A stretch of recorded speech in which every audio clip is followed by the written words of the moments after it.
नमस्कार मित्रांनो, लाडकी बहीण योजनेतील लाभार्थी महिलांसाठी आनंदाची बातमी आली आहे। काल राज्य शासनाच्या माध्यमातून पुन्हा एकदा जी.आर. निर्गमित करून पुन्हा लाडकी बहीणचा हप्ता देण्यासाठी निधी मंजूर करण्यात आला आहे। तर आता हे पैसे कधी मिळणार आणि कोणत्या महिलांना मिळणार आहेत ही सविस्तर माहिती या व्हिडिओमध्ये आपण जाणून घेणार आहोत। त्याचबरोबर ई-केवायसी न केलेल्या महिलांसाठी पण आनंदाची बातमी आली आहे। व्हिडिओ शेवटपर्यंत पहा आणि चॅनेल सबस्क्राइब केला नसेल तर सबस्क्राइब अवश्य करा। चला व्हिडिओ सुरू करूया। तर पहा मित्रांनो, काल शासनाने जी.आर. निर्गमित केला आहे। मुख्यमंत्री माझी लाडकी बहीण योजनेसाठी सन 2025-26 या आर्थिक वर्षामध्ये निधी वितरण करण्याबाबत दिनांक 20 जानेवारी 2026 रोजी हा शासन निर्णय घेण्यात आला आहे।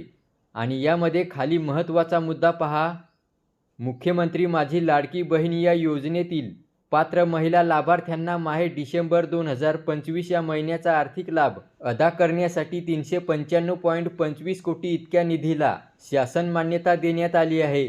म्हणजेच मित्रांनो, ज्या महिलांना काही कारणास्तव डिसेंबर महिन्याचा हप्ता मिळालेला नव्हता त्यांना ते पैसे देण्यासाठी आणि सर्वात महत्त्वाचं म्हणजे ज्या महिलांना मुदतीपूर्वी आपली ई-केवायसी करता आली नाही त्यांना सुद्धा डिसेंबर महिन्याचे पैसे देण्यासाठी हा निधी मंजूर करून शासन मान्यता देण्यात आली आहे। तर आता ज्या महिलांनी ई-केवायसी केलेली नाही त्यांना सुद्धा पैसे मिळणार आहेत आणि ज्या महिलांना काही कारणास्तव पैसे मिळालेले नव्हते त्यांना पण आता हे पैसे मिळणार आहेत। तेव्हा हा होता लाडकी बहीण योजनेसंदर्भातील महत्त्वपूर्ण असा जी.आर. व्हिडिओला लाईक करा आणि असेच महत्त्वाचे अपडेट जाणून घेत राहण्यासाठी चॅनेल सबस्क्राइब केला नसेल तर सबस्क्राइब अवश्य करा। धन्यवाद।